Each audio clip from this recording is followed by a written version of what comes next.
So hi guys, good morning, very good morning. నా memorable కాలేజ్కి వచ్చాను, ఆంధ్రలో కాలేజ్ విజయవాడకి. సో నేను చదివిన PG MBA. So let's see the college friends. This is the college, PG MBA. ఇక్కడ చదివాను ఫ్రెండ్స్. అప్పటికి ఇప్పటికీ నో చేంజ్, అదే ఫ్లెక్సీ మెయింటైన్ చేస్తారు. ఆంధ్రలో college, autonomous PG block. So this is my college friends. కానీ గ్రీనరీకి మాత్రం పెట్టింది పేరు లయోలా కాలేజ్.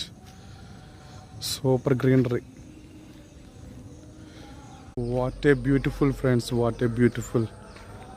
ఈ రోడ్ ఏదైతే ఉందో నిజంగా ఒక అమెజాన్ ఫారెస్ట్కి వచ్చినట్టుంది. ఇంత గ్రీనరీ మెయింటైన్ చేస్తారు మా లయోలా కాలేజ్ వాళ్ళు. Super friends. మరికొన్ని వీడియోస్ కోసం ప్లీజ్ లైక్, షేర్ అండ్